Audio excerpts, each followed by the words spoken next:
Salve, salve, ouvintes e ouvintes do podcast do lado esquerdo do muro, do Conexão Israel. Estamos de volta mais uma semana fria de outono aqui em Israel. Eu, Marcos Gorenstein e João Miragaia. Fala, João. Fala, Marquinhos, beleza? Tudo tranquilo, na boa. 14 graus aqui no momento, onde eu me encontro perto do aeroporto, no meu estúdio móvel. João também no estúdio móvel dele. E aquela coisa, né? Aquele friozinho do inverno. Choveu ontem, choveu hoje, como a gente comentou acho que foi no último episódio, né? Que a chuva é sempre bem-vinda aqui e não pode ser diferente, né? Passamos boa parte do ano aí sem chuva, então sempre que cai aquela água é uma alegria. Só que aqui, diferentemente do Brasil, né? Que a gente passa aqueles verões bem molhados e aquela chuva de verão que é muito bom tomar um banho de chuva, né? Aqui, geralmente, em 98% das vezes, chuva é sinônimo de frio. Então, a gente tá aí. Bom, já peço desculpa aí para os ouvintes, eu estou dirigindo, então pode ser que vocês tenham ouvido o barulho do carro, barulho do Waze falando de vez em quando para me avisar, por exemplo, de uma câmera de velocidade que eu vou passar em 200 metros, mas então não levem a mal, mas é assim que estamos gravando no momento. Bom, vamos então para o nosso primeiro bloco para falarmos do corona em Israel.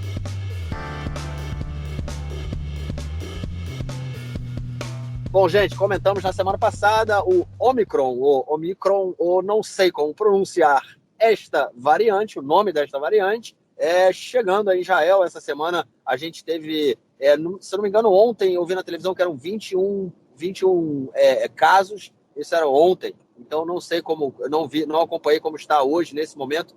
Não dei a informação no último, na introdução, né? Quinta-feira, 15 para as 11 aqui da noite, não sei se hoje a gente teve mais casos descobertos aí do Ômicron, mas o que a gente tem é o aumento aí no número do contágio. Passamos, o coeficiente de contágio ele passou de 1, estava em 1,07, se eu não me engano, ontem, ou seja, volta a ter um crescimento do número de doentes aqui em Israel, e já se fala novamente em, não só, né, em novas restrições. Né, de movimento, né? A gente já vê essas restrições no turismo, principalmente, mas novas restrições aqui em Israel, como há também alguns pequenos boatos aí, algumas pequenas discussões de um possível lockdown que ninguém quer que aconteça. João, será que a gente chega nesse nível ou vai parar antes, cara? Olha, vai depender do que o governo e do Ministério da Saúde, as decisões que eles tomem nesse momento agora, né? E eles sabem que isso pode acontecer. As conversas do gabinete foram divulgadas no dia de hoje pelos principais telejornais, mas com mais riqueza de detalhes pelo telejornal do Canal 12, e eles pegaram um debate bem acalorado entre o ministro da Saúde, Nitzan Horowitz, do Meretz, e o primeiro-ministro Naftali Bennett, do Yamina, né? Com posições contrárias. O Bennett ele tem muito receio de que a gente possa chegar no lockdown. Como você disse, ninguém quer que a gente chegue nessa situação. Ele quer evitar esse lockdown e ele está querendo aumentar as restrições justamente para que a gente não... os números estão aumentando, já eram mais de 20 casos de Omicron em Israel, a última vez que eu vi, e o Bennett ele perguntou quais são as restrições que os técnicos do Ministério da Saúde recomendam. Eles falaram que, primeiro de tudo, transformar em vermelhos todos os países da Europa, para que todo mundo que viaja para esses países tenha que pegar uma quarentena na hora de voltar. E também, e aí que o bicho pega, proibir a não vacinados de deixar o país, né? E aí o Nitzan Horowitz disse que isso não pode acontecer, que isso é uma afronta aos direitos civis, né? Aos direitos individuais, e que não é só isso, que é uma questão muito mais complicada. E o Bennett disse que os direitos individuais eles não valem nada sem os direitos coletivos, né? E aí parece que eles inverteram quem é de direita e quem é de esquerda no governo, né? E começou o debate. Aí o Nitzan Horowitz partiu para agressão, não para agressão pesada, mas disse: você o tempo todo quer fechar tudo e a gente não pode ficar entrando nessa situação o tempo todo. E o Bennett falou: eu não admito que você fale assim comigo, da última vez que quem quis fechar foi você, eu que briguei para não ter fechado. E rolou um debate acalorado ali, né? O que chegou na imprensa, segundo o jornalista Yaron Avraham, do Canal 12, foi muito menos do que o que realmente aconteceu ali dentro. Do lado do Bennett, eles estão dizendo que eles têm receio de que os profissionais do Ministério da Saúde não estejam dando as informações e as opiniões deles técnicas do jeito mais autêntico possível, com medo de represálias do ministro da Saúde, Nitzan Horowitz, se isso é verdade ou não, a gente não sabe, enfim. E aí apareceu o Itamar Ben-Gvir dizendo que proibir não vacinados de fazer alguma coisa ditadura, enfim, o discurso que o pessoal do Brasil já está acostumado a ver também. A briga foi séria, né? A gente tem 10% mais de contagiados do que tinha ontem, o número aumentou muito, embora o número de doentes graves tenha caído, né? Até agora, repito, até agora, não é nada conclusivo, o Omicron ele tem registrado um percentual bastante menor de doentes graves que a variante Delta, por exemplo, e que outras variantes. Pode ser que essa nova variante da corona, apesar de ser mais contagiosa e possivelmente mais resistente à vacina, ela desenvolva uma doença menos agressiva, né? Mas ainda é muito cedo para a gente avaliar isso, embora uma semana mais tenha se passado e essa seja a percepção que a gente tenha tido tanto da África do Sul quanto dos Estados Unidos e outros países que o Omicron está entrando mais forte. Mas, enfim, a gente não sabe, por não saber, o Bennett ele quer tomar medidas que impeçam o Omicron de entrar com muita força no país, né? Tá botando muita fé na terceira dose. A Pfizer garante que a terceira dose ela funciona contra a Omicron, né, que esse booster funciona. Por outro lado, a Pfizer também já está preparando uma vacina especializada contra a Omicron, né? E essa é a situação, né? O país está debatendo isso. Depois saiu a ministra da Educação negacionista Yifat Shasha Bitton, saiu também contra a posição do Bennett para apoiar o Nitzan Horowitz, dizendo que não pode fechar, que não pode aumentar restrições. Ela quer acabar com a quarentena para as crianças nas escolas, né? Já é antiga essa luta dela para acabar com a quarentena das crianças, mas enfim, o governo está discutindo aumentar as restrições e certamente isso não vai acontecer, a menos que as crianças sejam vacinadas, né? E poucas crianças estão indo se vacinar. O número de gente que está indo se vacinar tem diminuído, né, dia a dia.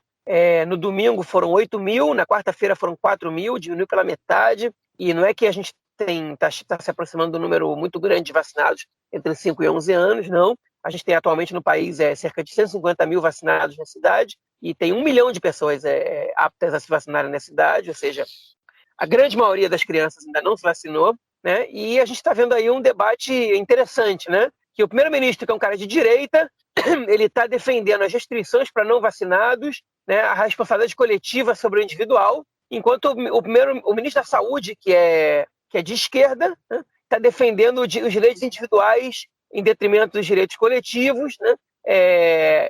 Enfim, as não restrições, a abertura total e que, fatalmente, de acordo com a opinião de quase um consenso de especialistas, gera consequências que recaem sobre o próprio Ministério da Saúde, com as quais ele vai ter que arcar depois, né? Enfim, eu espero, sinceramente, eu nunca pensei que fosse falar isso na vida, mas eu espero, sinceramente, que o Bennett ele consiga se impor nesse debate do gabinete da Corona sobre o ministro da Saúde, Nitzan Horowitz. É isso, sem mais a acrescentar sobre essa questão do corona aqui em Israel. Vamos então passar para o nosso segundo bloco, onde vamos comentar de questões internas da política israelense. Bom, gente, vamos começar então com a primeira notícia, que ela tem a ver aí com o depoimento do Netanyahu. A gente vem comentando aí nos 2 últimos episódios, pelo menos, sobre, não o depoimento, né, o julgamento do Netanyahu, e aí sim sobre o depoimento do delator Nir Hefetz, que era um assessor particular do Netanyahu, né? Ele tinha começou a dar seu depoimento já há algumas semanas. No início foi mais bombástico, ele trouxe mais informações aí que a gente não sabia, mas depois a coisa foi esfriando um pouquinho e ele continua prestando o seu depoimento. João, tem mais aí? Tem alguma coisa? Tem um suco para espremer do Nir Hefetz ou agora é só mais do mesmo, cara? Não, ainda tem. Ele deu 3 dias de depoimento essa semana, ele chegou no seu 9º dia de depoimento, o Nir Hefetz, e ele disse coisas relevantes de novo, né? Outra vez enfim, ele também comentou um pouco sobre o processo que levou ele a ser diretor premiado, mas prefiro não entrar muito nesse aspecto agora, é menos interessante para o nosso ouvinte. Mas 2 comentários dele, eu vou começar de trás para frente, foram relevantes essa semana. Primeiramente, né, ele tocou na questão financeira. ele disse abertamente, com essas palavras, no depoimento que ele deu no dia de ontem, né, na quarta-feira, que o Netanyahu tentou desviar de recursos do Estado para ele, né? Que as tentativas dele de negócios com magnatas, okay, eram claras para que ele possa receber, não exatamente recursos do Estado, mas que ele pudesse receber propinas, entregando dinheiro do Estado e leis e medidas executivas que beneficiassem esses magnatas. Ele ainda não entrou em exemplos claros, imagino que vai acontecer na próxima semana, mas é bombástico, isso sem sombra de dúvida. Mas o principal que ele falou essa semana foi sobre a sua saída do seu cargo de assessor de imprensa da família Netanyahu. E aí, o que ele disse não interessa exatamente as acusações que o Netanyahu está sofrendo, né, porque elas não interferem exatamente nas acusações de propina, nem de fraude, talvez possa se enquadrar em abuso de poder, okay? Mas ele foi perguntado por que ele deixou de trabalhar com o Netanyahu. E ele disse o seguinte, ele não disse porque eu senti que o Netanyahu estava sendo corrupto, ou estava corrompendo outras pessoas, ou porque estava tentando ganhar dinheiro. Ele não disse isso, né? Até porque ele já disse que naquele momento ele não tinha tido essa percepção de que o Netanyahu estava fazendo era criminoso e se enquadrava em corrupção. A razão que ele deu para ter deixado de trabalhar com o Netanyahu no ano de 2017 foi que o Netanyahu, abre aspas, estava colocando sobre... Não, perdão. Netanyahu, abre aspas, não era mais apto para tomar decisões sobre a segurança nacional. Essa foi a frase que o Nir Hefet disse no depoimento. E ele deu 2 exemplos que envolviam o filho do primeiro-ministro. O primeiro exemplo foi em relação a um caso onde teve um atentado, onde teve uma crise dentro do Arabait, do Monte do Templo, esplanada das mesquitas, né? Onde fica as mesquitas de Al-Aqsa, onde antigamente ficava o Templo Sagrado, que é uma região que é administrada pelo Waqf, que é uma autoridade religiosa da Jordânia. Foi um acordo que Israel fez com a Jordânia no acordo de paz, que eles administram a região do Monte do Templo. Houve tumultos naquela região, você não pode entrar armado e tem detector de metal se você entra do bairro judaico para lá, mas das partes árabes para lá, você não tem nenhum detector de nada. Enfim, houve um tiroteio ali, alguém levou uma arma e Israel quis instalar detectores em todas as entradas do lado árabe enfim, todos os acessos do lado árabe para o Monte do Templo, para as Esplanada das Mesquitas. Isso é uma crise danada, os árabes não aceitavam aquilo, a autoridade daquele lugar é da Jordânia, Israel não consultou a Jordânia. Houve uma crise entre os 2 países diplomática, os 2 casos envolvem a Jordânia, mas esse caso também envolve os palestinos, né? E, segundo Hefetz, os especialistas em segurança, né, de todas as organizações de segurança, do Mossad, do Shabak, do Aman, que é a inteligência militar, enfim, de todas as organizações, eles foram unânimes em dizer não é para instalar esses detectores, isso vai gerar mais problema do que solução. Deixa a Jordânia cuidar do caso. E o Yair Netanyahu, filho mais velho do Netanyahu, nesse casamento, ele tem uma outra filha ultra-ortodoxa, se não me engano chama Noah, que, enfim, com a qual ele tem pouco contato e não interfere exatamente em questões políticas. O Yair Netanyahu, ele pressionou o Benjamin Netanyahu para colocar esses detectores de metal. A crise ela aconteceu, foi grande, e no final das contas Israel tirou 1 mês depois os detectores de metal dali, né? Por pressão do Yair Netanyahu, achando que essa é uma decisão popular e que Israel tinha que reagir assim contra as recomendações dos especialistas de segurança. Israel instalou os detectores. E o segundo caso também tem a ver com a Jordânia, também tem a ver com o Yair Netanyahu, okay? Que foi um caso acontecido em 2017, quando um profissional de segurança da embaixada israelense na Jordânia matou um jordaniano por engano, né?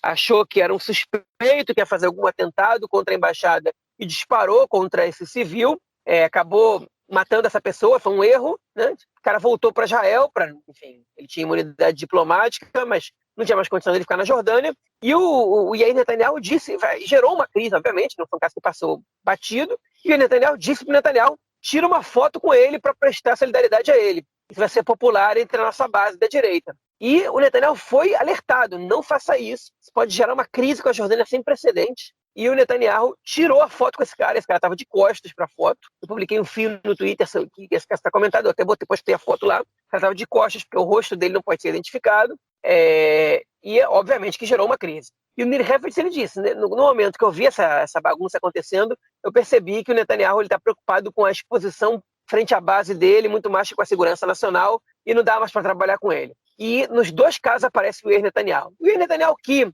é um apêndice que não tem nada a ver com a história agora, ele ainda tem, ele e o Avner Netanyahu, outro filho do Netanyahu com a Sarah Netanyahu, né? Os dois são acompanhados de seguranças particulares, né? Pagos pelo Estado, que inclui motorista, inclui carro reserva, com um custo de 300 mil shekel por mês, bota aí na conta quase 100 mil dólares por mês, e essa semana o Shabak vai decidir se, na verdade, vai decidir se recomenda ao Estado continuar com essa segurança privada para os dois filhos do líder da oposição, agora Netanyahu, ou não, né? Se eles decidirem por sim, vai ser um gasto de 1,5 milhão de shekel a mais, que 1,8 milhão shekel a mais que o Estado vai ter, porque é uma prorrogação por 6 meses, pelo menos, né? Mas, enfim, tá aí, a gente vê o Yair Netanyahu, qual é a presença que ele tem, né? E no julgamento do Netanyahu, a gente vai tendo noção de mais tipos de influência que ele tinha sobre o pai. Enfim, o Likud diz que é um absurdo a declaração do Nir Hefetz, que isso não faz o menor sentido, porque ele jamais participou de nenhuma reunião do alto escalão da segurança, do gabinete de segurança, e é verdade isso, okay? Mas isso não quer dizer que ele não soubesse o que acontecia lá. Ele estava presente ali na casa do Netanyahu, né? Ele sabia, ele tinha informações pelo próprio Netanyahu das recomendações. Enfim, se ele vai ter como provar isso, eu não sei, mas ele é uma testemunha que não é pouco relevante. Agora cabe a Procuradoria provar essas declarações, se é que eles vão querer enquadrar essa questão no próprio julgamento dentro do abuso de poder, né? Eu acho que não precisa. Eu acho que tem muito mais evidências de abuso de poder e tudo mais. Mas para a gente, réis civis aqui, escutando esse depoimento, a gente fica assustado, né? Como é que um filho, sem nenhuma formação específica, né? Enfim, sem nenhum gabarito para poder tomar decisões nesse aspecto, consegue ter influência sobre o pai numa questão dessa. A gente sempre achou que o Netanyahu, enfim, a gente sempre soube que o Netanyahu ele influenciava, mas a gente achava que ele influenciava a imprensa, que ele entrava na aba do Netanyahu para poder influenciar, não que ele influenciasse o próprio pai, assim. E isso é surpreendente e assustador também. A gente saber que estava sendo governado por um garoto desses. Cara, é assustador mesmo, né? Pensar, não é só nem pensar que está sendo governado por um garoto desses, né? O que é assustador é a forma como a família Netanyahu ela se apropriou, né, do Estado, né? Transformou o Estado no seu quintal, né, cara? Eles tomam a decisão. Como assim? Quem é Yair Netanyahu para tomar a decisão? A gente já ouviu muitas vezes falar também de como a Sarah Netanyahu influencia, né? E fala e exige coisas do Netanyahu. Então, a gente tem aí uma família tomando conta do Estado. Engraçado como a gente vê também, né, no Brasil, você fez aí uma comparação sobre o Brasil, ó, no bloco anterior, e a gente volta a ter essa forma aí de como é que pode, e aí Netanyahu pressionar e tomar decisões que tem a ver com a segurança nacional, né? Realmente muito complicado para a própria democracia, para o próprio funcionamento, né, do Estado. E a segunda notícia desse bloco, ela tem a ver aí com a relação do Estado de Israel com a população beduína. A gente comentou isso em alguns episódios, né, sobre a violência que acontece no sul de Israel. Muita gente falando, alguns chavões aí, né, falando que Israel está perdendo o sul, né, que os beduínos, né, estão controlando o sul. É uma região onde a população majoritária é uma população beduína, que eles vivem em, vamos dizer, cidades, vilarejos, não sei nem como caracterizar, mas que não são reconhecidos pelo Estado, em condições precárias, sem saneamento, sem luz, sem obviamente, internet, né? sem essas nossas comodidades, eles não têm. E, obviamente, uma violência muito grande. A gente comentou recentemente também de um caso de que houve invasão a bases militares, né? O João presenciou coisas no sentido, né, quando ele fazia o serviço militar, e a gente vê aí toda essa tensão com a população beduína, principalmente em função da sua ligação também com a violência, né, com a violência que vem se espalhando pelo sul de Israel e pode estar chegando aí também em outras localidades. O governo partiu para o ataque, o Bennett partiu para o ataque, mas para querer resolver toda essa questão, mas isso não foi recebido de boa forma, com os bons olhos, né, cara, pela população beduína, né? Não, pois é, o Bennett, na verdade, esse foi o termo que ele usou, né? Ele falou, o Estado, a gente cansou de esperar as coisas acontecerem, agora a gente vai partir para o ataque. Ele usou isso mesmo, o que vale para Tel Aviv, vale também para Beersheva e para Rahat. E aí a gente vai partir para o ataque. Ele falou isso numa viagem para o sul, na qual ele passou do lado de Rahat e não entrou na cidade para conversar com o prefeito, com o vice-prefeito, para ver o que acontece lá. Enfim, manteve uma distância, né? E seguiu adiante. E isso diz bastante sobre o Bennett. Aliás, eu sou bloqueado pelo perfil do Bennett no Twitter justamente por um comentário que eu fiz na campanha dele, quando o Bennett quando a vacinação ela entrou forte, toda a pauta da campanha do Bennett era sobre a corona, ele mudou a pauta. Primeiro ele começou a falar sobre o plano Singapura para a economia, não teve muita adesão, e aí ele partiu para cima da criminalidade no Sul, né? E fez uma campanha bastante racista. E aí, racista, eu não tenho nenhuma papa na língua para dizer outro termo. Enfim, culpando os beduínos, as gangues beduínas, pela desordem que está acontecendo no Negev, né? Eu digo racista por quê? Porque quando acontece um linchamento, né, de gangues, de grupos judaicos para cidadãos árabes, como aconteceu há pouco tempo atrás, ninguém falou, porque gangues judaicas estão causando desordem, né? Mas quando são gangues beduínas, ele vai lá e fala, não, que as gangues beduínas estão causando isso, né? Enfim, se são gangues, são gangues. Se você coloca esse adjetivo, você está querendo dizer alguma coisa. E, enfim, e claro, quando ele vai lá para o sul e não entra em Rahat, né? E todo o projeto dele para pacificar o Negev, eu estou usando a terminologia dele, né? Envolve construção de mais assentamentos judaicos no Negev, né? Povoados pequenos, enfim, esse tipo de coisa. Quando ele dificulta o reconhecimento dessas aldeias beduínas, que não recebem serviços básicos do Estado, como eletricidade, esgoto, educação, saúde, etc. Hein? E entende que esses cidadãos beduínos têm que ser civilizados em pleno 2021, né? Quase 2022, mesmo que o Estado não esteja lá para ele, né? Enfim, ele está mostrando uma visão, ao mesmo tempo, orientalista da situação, né? E racista também, porque, enfim, ele trata questões socioculturais enfim, basicamente étnico-socioculturais. Ele criminaliza a situação étnico-socioculturais dos beduínos, né? São uma cultura diferente, basicamente, são uma etnia diferente também, né? Não que isso faça alguma diferença para mim, mas para ele, pelo jeito, faz, porque ele faz questão de dizer que são gangues beduínas. Okay? E, socialmente falando, eles não só são o grupo social mais pobre do país, como são também um grupo social para o qual o Estado não olha, né? Em especial os que vivem nessas aldeias não reconhecidas. Os beduínos de Rahat, pelo menos, eles recebem o serviço do Estado, ainda que em menor proporção do que os judeus, né? Ou do que até alguns outros árabes em outras regiões, mas ainda recebem alguns serviços. Os que vivem nas aldeias recebem nada, né? Pelo contrário, às vezes o Estado vai lá e evacua essas aldeias e tudo mais. Enfim, e os beduínos reagiram a isso, né? O vice-prefeito de Harad deu uma declaração bastante forte, falando que o primeiro-ministro nem vem aqui conversar com a gente, nem vem ver quais são as nossas demandas, não quer saber o que está acontecendo, simplesmente diz que vai partir para o ataque, né? E culpa a gente pelo que está acontecendo, quando, na verdade, nós somos muito mais vítimas de qualquer outra coisa do que autores de crimes. Os criminosos são minorias e nós somos vítimas desses próprios criminosos beduínos também, né? Enfim,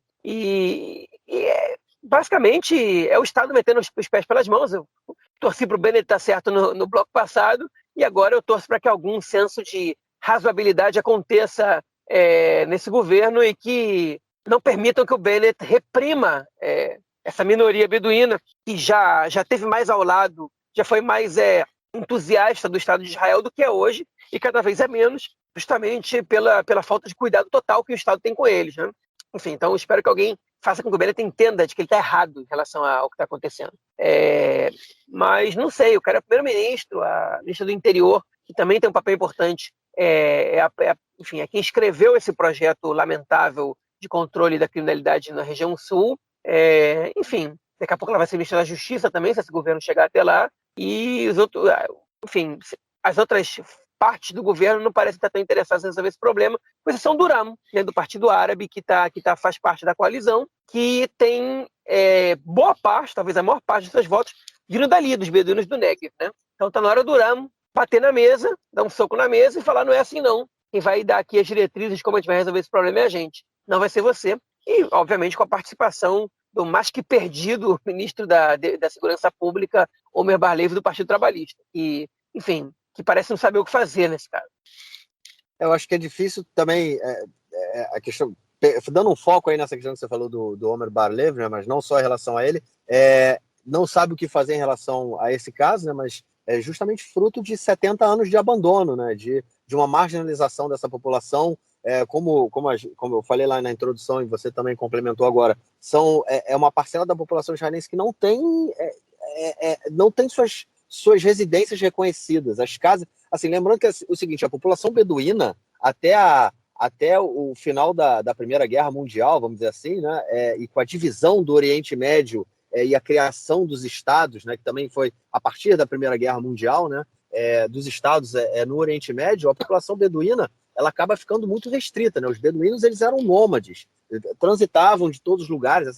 O Estado-nação, como a gente conhece vamos dizer assim, no Ocidente, né? Aqui no Oriente Médio é muito recente, é uma realidade de 70, 80 anos, 90 anos, mas não é uma coisa muito, muito para trás. Então, a população beduína ela fica restrita, ela tem que mudar completamente a sua forma, a sua identidade, a sua forma de se enxergar enquanto povo, enquanto grupo étnico, né? Eles não podem mais transitar por aqui, por ali, até porque como é que faz com beduínos israelenses para passar para, vamos dizer, na época em que não tinha acordo entre Israel e Jordânia, como é que eles podem passar para a Jordânia? Ou seja, muda completamente a forma como o grupo social se organiza,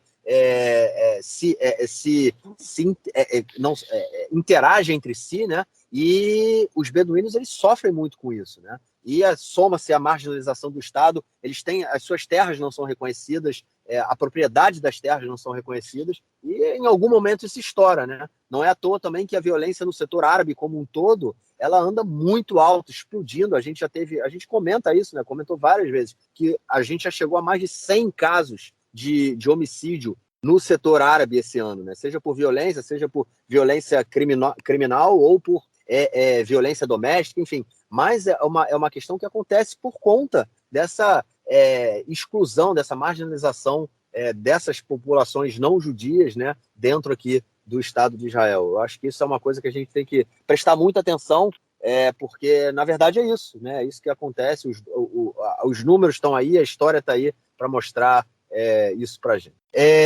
Vamos, então, para a nossa próxima notícia do bloco, que é sobre o ministro Matan Kahana, que é o ministro das religiões, né, dos serviços religiosos, vamos dizer assim, ministro das religiões, que é um ministério que existe aqui em Israel, que, na minha opinião, é bizarro, né, mas em função de toda a complexidade do tema, é uma coisa que tem alguma relevância, e ele tem a necessidade, ele vem tendo aí, o apoio e segurança particular, segurança especial, porque vem sofrendo ameaças em função das mudanças que esse governo vem querendo fazer na questão que toca, né, a religião, como reforma na kashrut, né, no que quem tem o direito de emitir certidões de kashrut. Também em relação ao Muro das Lamentações, né, a gente também já vem comentando aí de confusão entre religiosos ultra-ortodoxos e liberais, né, sobre a utilização do Muro, né, das Lamentações e a quem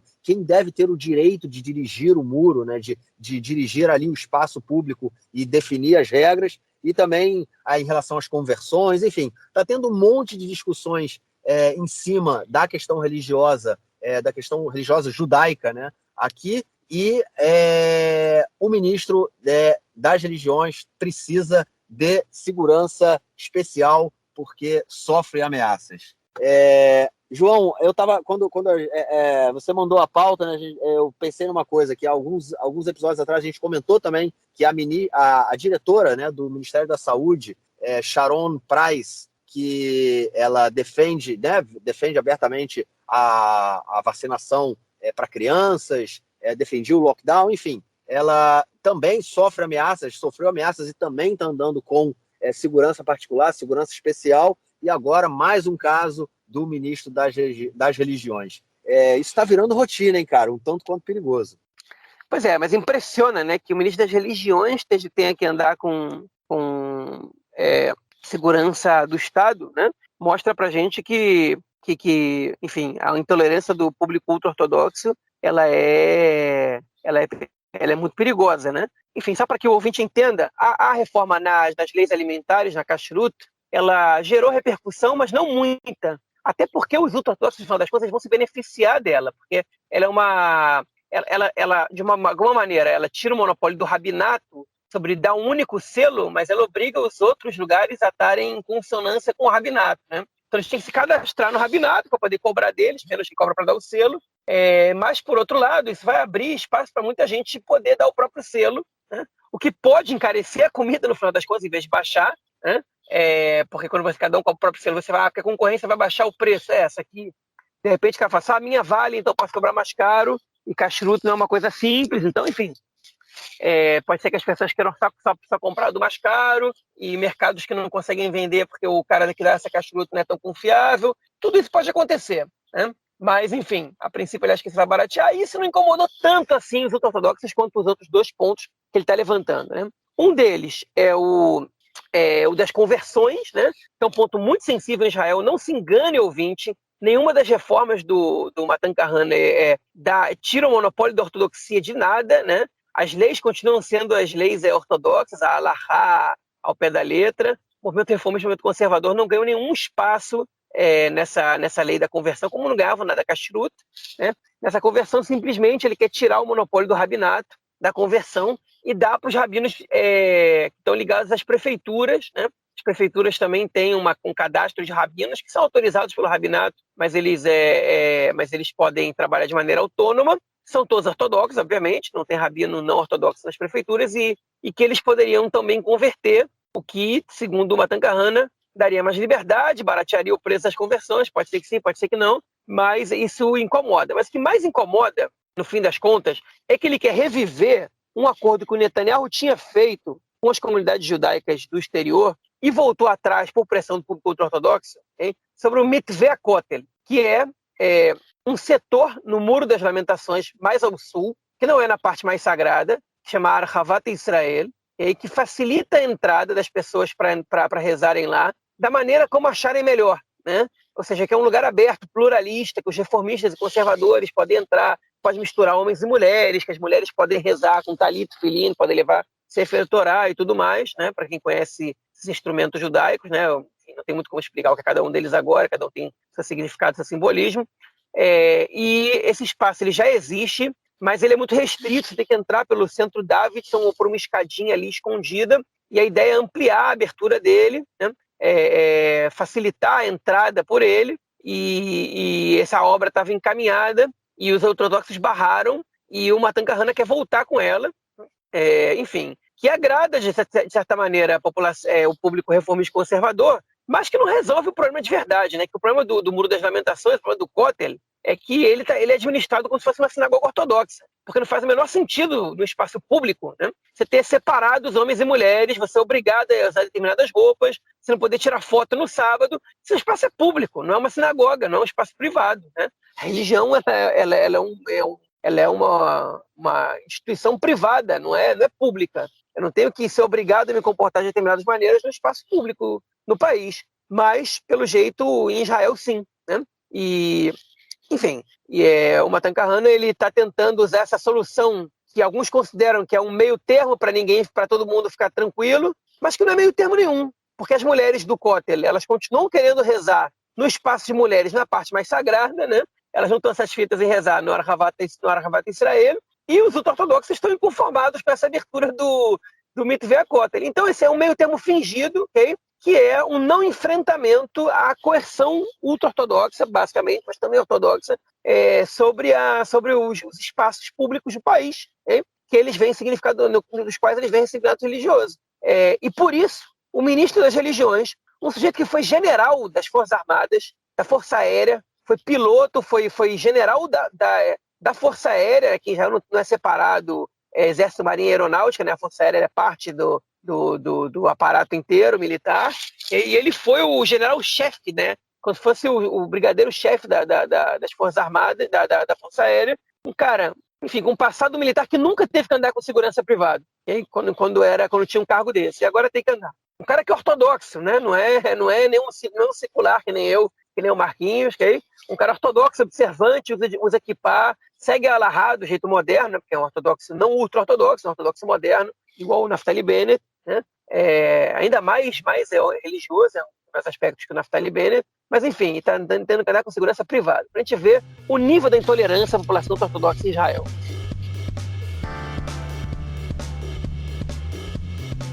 Bom, vamos então para o nosso próximo bloco para falarmos de questões relacionadas ao conflito palestino-israelense e questões de política externa essa semana. Bom, a primeira notícia do bloco, ela é sobre atentados que continuam acontecendo aqui em Israel. Essa semana foram 2 atentados em Jerusalém. Um deles que foi cometido por um jovem que estava na cidade, mas ele veio da Cisjordânia, ele não tinha autorização para entrar na cidade, mas entrou na cidade. Com uma faca, ele atacou um ortodoxo, um judeu ultra-ortodoxo que passava na região do Portão de Damasco, em Jerusalém Oriental. É exatamente um portão onde sempre tem confusão, foi onde começou a todo o tumulto lá do último conflito, da última guerra em Gaza. Para o ouvinte que quiser ouvir, está lá no nosso episódio sobre a guerra. E a confusão continua nessa região, né? Toda semana a gente tem muita violência ali de uma forma ou de outra. E depois do atentado, né? Depois que o jovem palestino atacou o ultra-ortodoxo com a faca, os policiais que estavam, 2 policiais da Polícia de Fronteira que estavam ali na área, eles atiraram no palestino, que caiu, ainda estava vivo, e depois continuaram o ato e executaram o palestino já caído no chão, que não era ali nenhum motivo de preocupação, não, como é que chama isso? Não causava nenhum perigo aos soldados israelenses, mas mesmo assim foi morto por esses soldados. João, a minha pergunta é a seguinte, cara. O atentado cometido pelo palestino contra o ultra-ortodoxo justifica a sua execução, cara? Não, primeiro de tudo, não existe pena de morte em Israel para terrorismo, e mesmo que tivesse, quem tem que dar essa pena de morte é o juiz, não o soldado, né? A Polícia da Fronteira, na verdade, ela é uma unidade militar, né? As pessoas estão servindo ali. Mas, enfim, é óbvio que não justifica, né? Os soldados, eles alegaram, era um soldado e uma soldada, que eles agiram conforme o que lhes foi ensinado, né? Enfim, é difícil a gente entrar nesse mérito, mas a gente está vendo que o primeiro-ministro deu respaldo ao que eles fizeram, outros ministros também disseram que eles não tinham como fazer diferente. Alguns ouvintes podem se lembrar do caso do Elor Azaria, que foi um soldado que em Hebron, há uns 5 anos, ele também disparou num terrorista que estava no chão já, e uma câmera do movimento B'Tselem, né, do movimento dos direitos humanos, captou esse assassinato, porque foi um assassinato naquele caso. Só que o caso do Elor Azaria e esse caso foram casos muito diferentes, porque o caso do Elor Azaria, ele disparou vários minutos depois do sujeito estar imobilizado no chão. Já tinha chegado a ambulância para socorrer o soldado ferido, já tinha... O cara estava ali caído no chão, já não conseguia mais se mexer, enfim. E esse caso de agora não. Esse caso agora, o soldado, ele disparou na perna desse terrorista quando ele estava, enfim, quando ele estava tentando atacar o soldado, né? Depois que os soldados interviram para poder salvar o civil que estava sendo atacado, o cara caiu no chão e aí depois eles atiraram no terrorista e o mataram 11 segundos depois, né? Foi 11 segundos entre um disparo e outro, né? Então, é um caso diferente, que eles têm que ser avaliados diferente. Não foi um tiro a sangue frio, né? Não foi uma decisão tomada com tempo para pensar, foi uma decisão tomada no calor do momento. Enfim, sob a ótica da lei israelense, ela está errada, né? Porque você não pode... Você está no chão, você tem que esperar, você não pode agir no calor do momento, exatamente por isso está naquela função, né? Sob a ótica da segurança, também está errado, porque o terrorista ele tem que ser interrogado, você tem que saber quais são as motivações dele, se ele pertence a algum grupo, se ele sabe de alguns outros casos que possam estar para acontecer. Se você o mata, você impede o serviço de defesa de interrogar essa pessoa e evitar possíveis novos atentados, né? Então é um perigo para o próprio país você fazer isso. Então, enfim, tá tudo errado, né, nessa questão. Mas, volto a dizer, é um caso que tem que ser avaliado de maneira diferente. Tipo, o cara... Enfim, também, diferente do caso do Lorazar, o terrorista mal conseguia mexer um dedo quando ele estava no chão. Esse de agora, ele conseguia se mexer um pouco, né?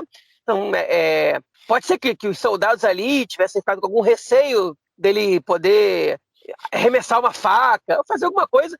Ainda que outra vez, volto a dizer, não deveria justificar. A polícia do Exército queria abrir uma investigação sobre esse caso, né? E a investigação ela foi aberta e foi fechada 2, 3 dias depois, ou seja, ela foi engavetada, não vai acontecer nada com esses 2 soldados. E vai ficar por isso mesmo.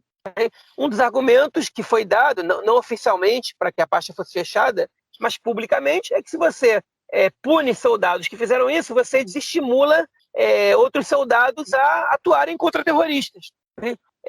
Eu não compro esse argumento de jeito nenhum, porque eles tinham agido muito bem até o último tiro. Então, por que isso desestimularia? Tem que desestimular mesmo. Tem que desestimular, dar o tiro no cara quando ele está no chão sem oferecer perigo, né?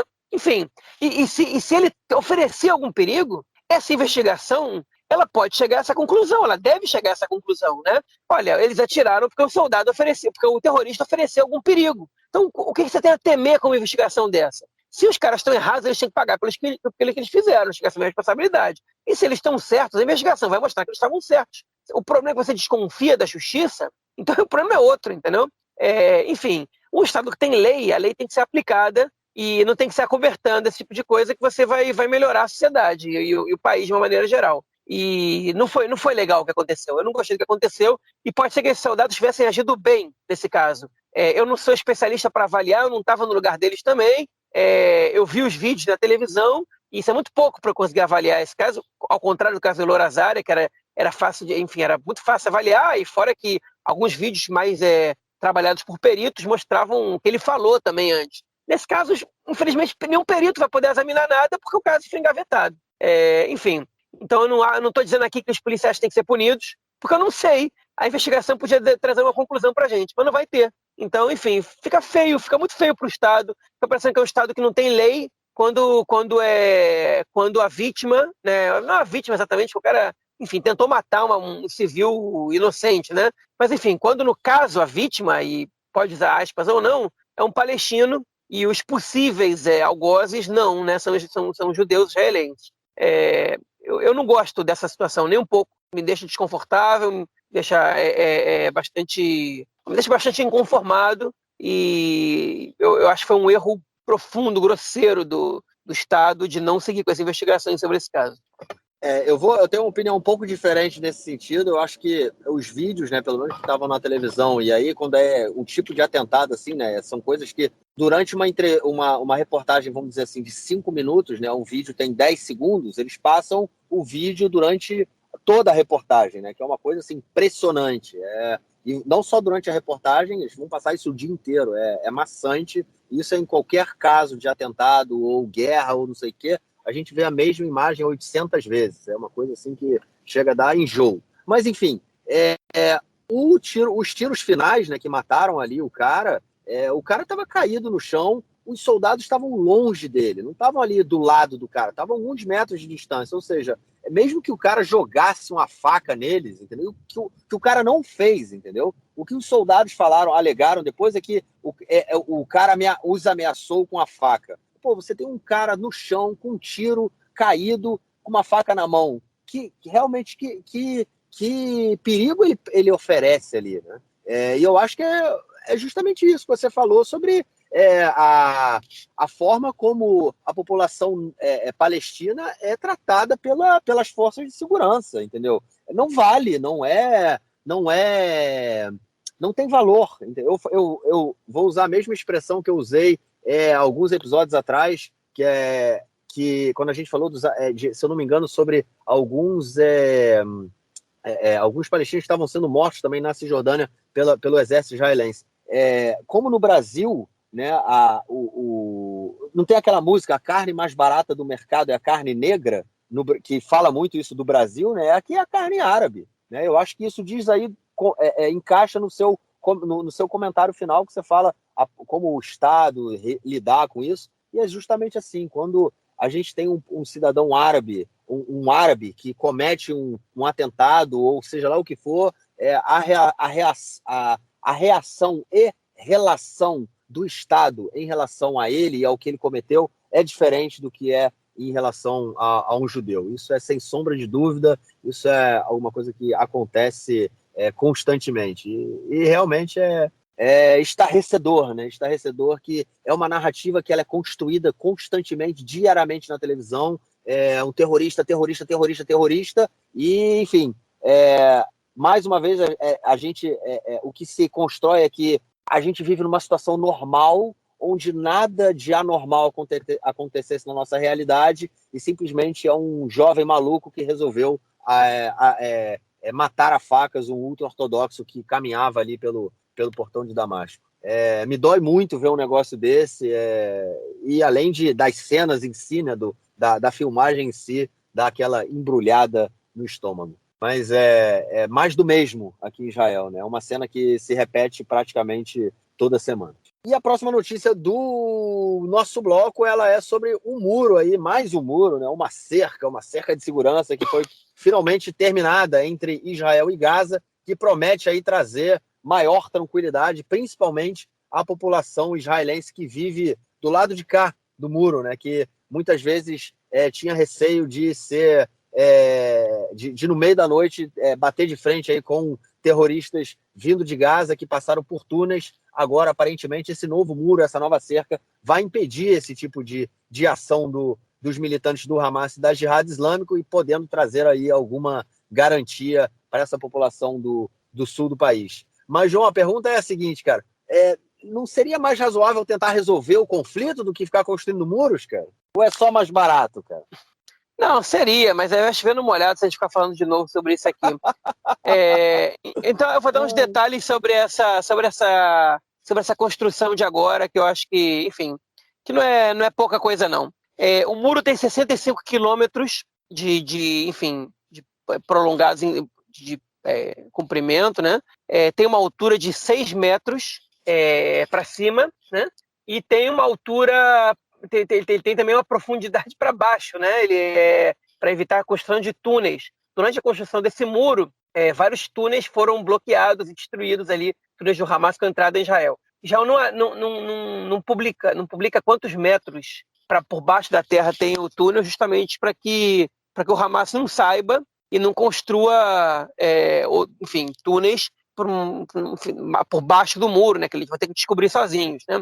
Além disso, o muro ele tem um radar, né, que detecta movimentações. Tem uma parte do muro que ele é marítima, né, que é uma parte que é marítima, que ela se prolonga pelo mar para evitar mergulhadores. Tudo isso já aconteceu, né? E ele também tem sensores. Essas pessoas começam a se aproximar do muro, ele dispara um alarme e o exército sabe que isso está acontecendo, né? Enfim, então ele tende a dificultar bastante, primeiro de tudo, a penetração de palestinos de Gaza em Israel, né? Tanto pela antiga cerca, quanto em túneis por baixo da terra, quanto por mergulhadores. Também a proximidade deles em relação ao muro também pode ser afetada. A única coisa que ele não evita exatamente são os foguetes, né? E as pipas incendiárias que passam pelo céu, e aí, enfim, não dá para você construir um muro de sei lá, 10 quilômetros de altura, né? Mas, enfim, tá aí o muro sendo construído, tá pronto, tem foto já dele, para quem quiser ver. Foi um projeto que custou, ao todo, 2 bilhões e 200 milhões de shekel, que são mais de 700 milhões de dólares, okay? E demorou 3 anos e meio para ser finalizado. E finalmente foi finalizado. Vai trazer para a gente tranquilidade? Enfim, relativamente vai, né? O muro com a Cisjordânia também trouxe, de alguma maneira, tranquilidade. Resolve o problema? Não. Não resolve o problema, um paliativo mais barato, né? Porque resolver o problema realmente vai custar dinheiro. Acho que isso é parte também da decisão de não resolver o problema. É isso. Vamos então para a nossa próxima notícia do bloco, que as próximas 2 notícias do bloco, na verdade, que são relacionadas ao nosso ministro da Segurança, Benny Gantz. A primeira delas é a decisão que ele tomou de congelar o acordo do oleoduto com os Emirados Árabes. A gente comentou disso nos últimos episódios. Um oleoduto que sairia lá dos Emirados Árabes e chegaria ao sul de Israel, sofreu muitas críticas, né, principalmente desse novo governo e da atual ministra do Meio Ambiente, Tamar Zandberg, falando que poderia causar vários desastres ambientais na região ali do Golfo de Eilat e por onde o oleoduto passava. Ela queria cancelar esse acordo, cancelar a construção desse oleoduto. O pessoal do Likud, né, agora na oposição, falou que eles estavam colocando em risco o acordo com os Emirados Árabes, não sei o que, mas aparentemente isso aí era só um blefe e o Benny Gantz decide, então, por no momento cancelar esse oleoduto. João, era só um blefe mesmo, né? O acordo com os Emirados Árabes continua solto aí, né, cara? Na verdade, ainda não teve decisão do oleoduto ser cancelado. A decisão ela cabe ao primeiro-ministro Naftali Bennett, né? E ele ainda não tomou essa decisão. O que é interessante nessa história é que o Gantz ele é o quarto ministro a se somar a essa luta, né, para que esse oleoduto não seja construído. Já a primeira, né, que se manifestou foi a Tamar Zandberg, ministra do Meio Ambiente, alegando que o oleoduto pode causar danos, enfim, como chama isso? Que não tem volta. Irreversíveis na região de Eilat. Depois se somou a ela a ministra da Energia, Karine Elazar, né, do partido Azul e Branco, do próprio partido do Gantz. Depois se somou o Yair Lapid, né, ministro das Relações Exteriores, que tem a ver muito com esse acordo com os Emirados Árabes. O ministro das Relações Exteriores é quem assina o acordo, no final das contas. Quem assinou o acordo foi o Gabi Ashkenazi, mas o Lapid está fazendo esforços também para poder colher louros disso. Ele também foi contra esse item. E agora o Benny Gantz, ele não está dizendo para cancelar, ele está dizendo para congelar por pelo menos um ano. Né? E ele foi aconselhado por membros por técnicos do Ministério da Defesa, tanto pela questão ambiental quanto por outras questões, para não tocar isso adiante. E agora esse parecer cabe ao Bennett, né? O Bennett vai ter que tomar essa decisão. Enfim, olha, é muita gente importante no governo que tá pedindo, porque são as duas ministras que mais têm a ver com o tema, né? Por outro lado, depois tem o ministro de Relações Exteriores e agora o ministro da Defesa. Não sei qual outro ministro teria tanta importância para poder pedir, para poder pleitear o primeiro-ministro que não construa esse oleoduto. Enfim, se por um lado os outros três queriam cancelar esse item, o Gantz está pedindo só para congelar. E essa pode ser uma saída razoável por agora. Congela, encontra nesse espaço de um ano uma compensação para os Emirados Árabes e depois cancela o item.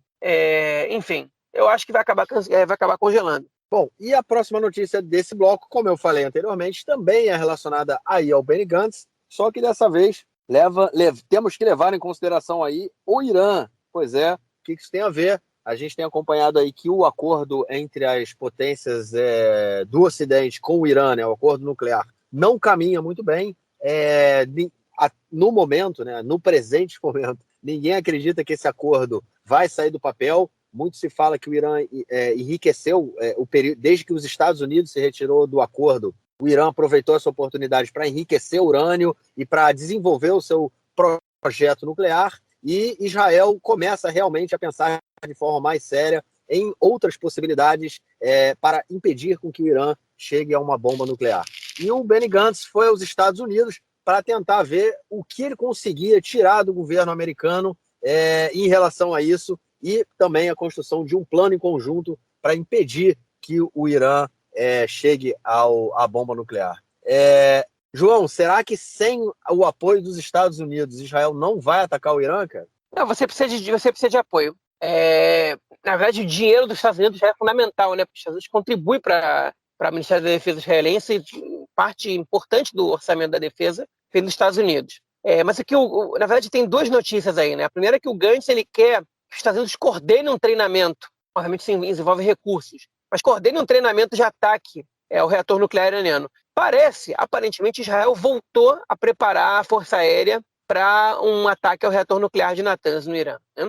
E eles querem que os Estados Unidos ajudem a preparar esse ataque. Ainda que Israel tenha um know-how muito, muito grande nisso, parece que os Estados Unidos podem ter informações que Israel não tem, parece que os Estados Unidos podem ter recursos que Israel não tem, enfim, e essa pode ser uma razão. Na verdade, pode ser também que o Gantz esteja querendo só um apoio diplomático dado de outra maneira, né? Se existe uma preparação militar, é sinal de que os Estados Unidos estão dando esse apoio por baixo dos panos para Israel. E aí, no final das contas, ele consegue envolver os Estados Unidos nessa preparação para um possível ataque. Mas o Benny Gantz, ele é daqueles que prefere um bom acordo do que o ataque. Só que esse acordo ele não está sendo bom sob a ótica de ninguém, né? Ninguém está achando esse acordo bom.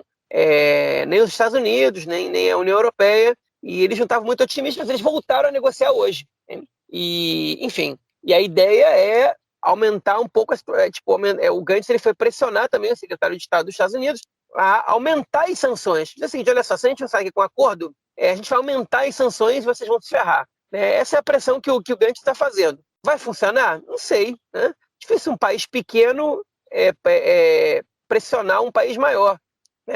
Então ele tem que convencer, né? Ele tem que fazer as pessoas entenderem que essa. Ele pode pressionar no sentido que ele vai dizer o seguinte: olha só, se vocês fizerem esse acordo, a gente vai atacar o Irã. E no final das contas vai respingar em vocês. Então, façam um acordo melhor, ou não façam nenhum acordo. Enfim, então, deve ter, aparentemente essa é a ideia do Lapid, do Benny Gantz, nessa ida dele para os Estados Unidos, essas reuniões que ele está fazendo.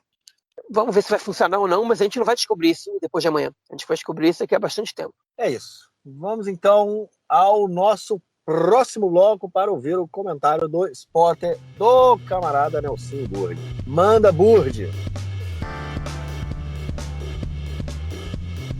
Meu caro Gorenstein, amigos do Conexão Israel, do lado esquerdo do muro, mandar um abraço para o João, que está sofrendo com frio. O João que gosta do frio, mas está sofrendo com o frio e com a chuva. O João que gostaria de estar curtindo um solzinho e uma temperatura mais agradável. Hapoel Beersheva, mantendo a liderança no campeonato israelense de futebol. O Hapoel Beersheva que chegou a 28 pontos, seguido 2 pontos atrás do Maccabi Haifa. Maccabi Haifa, correndo por fora, conseguiu alcançar a segunda colocação, 2 pontos atrás, lembrando que o Maccabi Haifa é o atual campeão. O Maccabi Haifa realmente voltou a ter aquele timaço que tinha na década passada. O Maccabi Haifa que ganhou o ano passado e tinha 10 anos que não ganhava. Vamos aguardar aí, vamos acompanhar a sequência do campeonato israelense, que está com tudo e não está prosa. Realmente um grande campeonato, muitas zebras acontecendo, mas o Hapoel Beersheva ganhou fora de casa do Nofa Galil e manteve a posição, e o Maccabi Haifa correndo atrás, fazendo os resultados. É isso aí, um grande abraço. Valeu, mestrão, obrigado pelo comentário e te esperamos na semana que vem. João, bom, antes de eu te perguntar se você tem algo mais a declarar, eu tenho algo a declarar, cara. Eu só queria mandar um parabéns aqui, super especial, para o nosso amigo, companheiro aqui de Conexão Israel e que já esteve presente em podcast para comentar sobre o meio ambiente, o nosso doutor Rafael Stern. Terminou hoje o seu doutorado, defendeu o seu doutorado aqui no Instituto Weizmann, né, que é ligado à Universidade Hebraica de Jerusalém. Então eu queria deixar aí o parabéns para o Rafa, que também é nosso ouvinte. Fico muito feliz, cara. Eu sei como doutorado é difícil, né? Imagino que seja, não fiz doutorado, mas enfim, sei como doutorado é difícil e fico muito feliz que você tenha conseguido terminar essa etapa aí. E meus parabéns, cara. Muitas felicidades para você e continue batalhando que tu tem futuro, cara. Como o João já falou isso aqui, né? Tem futuro, né? Eu ia dizer a mesma coisa. Se perguntar se tinha algo mais a declarar, ainda bem que você lembrou. Bom, parabéns aí pro Rafa. Doutor Rafael Stern agora. É isso, doutor. Pois é. Enfim, e já quero saber se essa tese dele vai ser publicada, se ele vai salvar o mundo desse aquecimento global terrível. Pelo menos ele pode ajudar a gente a salvar o mundo aí. E pode ajudar a gente também a contribuir no nosso podcast, que ele faz muito bem, né? Aliás, faz muito bem tudo que ele faz. O Rafa é um cara sensacional, além de tudo, uma grande pessoa, merece pra caramba. Pessoa. Pois é, que merece pra caramba tudo de bom. Então a gente manda o nosso abraço, parabéns aí. Vocês podem, o Rafa, ele escreve pouco no Twitter, mas se vocês ouvintes forem seguir o Rafael Stern no Twitter, talvez se ele bombar de seguidor, ele possa participar mais. E ele tem muita coisa boa para dizer. Então aí, eu digo aí para vocês para seguirem ele. Títulos não faltam, de jeito nenhum.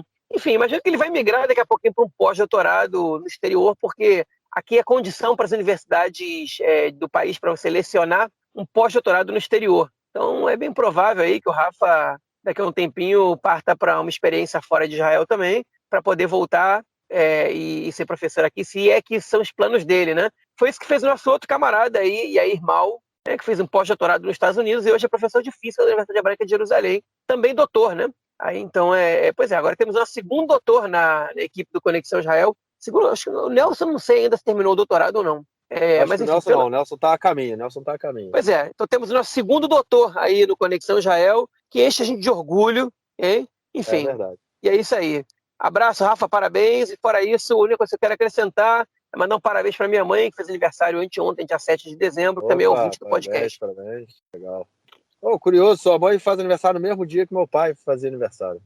Curioso. E só que uma coisa do Rafa, o Rafa, você falou, uma pessoa sensacional, né? E o Rafa é uma pessoa que ele... Como é que traduz? Eu esqueci, cara. Como é que fala a tradução de lechadeira? Como é que é? Transmite, né? Vamos dizer assim. Transmite. O Rafa é uma pessoa que transmite amor, cara. Olhar pro Rafa e conversar com o Rafa é esse o sentimento. É uma pessoa muito legal, uma pessoa muito boa, uma pessoa que merece tudo de bom, cara. Parabéns aí, Rafa, mais uma vez. E segue em frente, cara. Segue em frente. Bom, João, algo mais a declarar ou a gente fica por aqui, cara? Podemos ficar por aqui agora. Então, beleza. Ficamos por aqui e nos falamos, então, na semana que vem para gravarmos o nosso próximo episódio. Valeu, cara. Grande abraço. Abraço, até mais. Valeu. Tchau, tchau.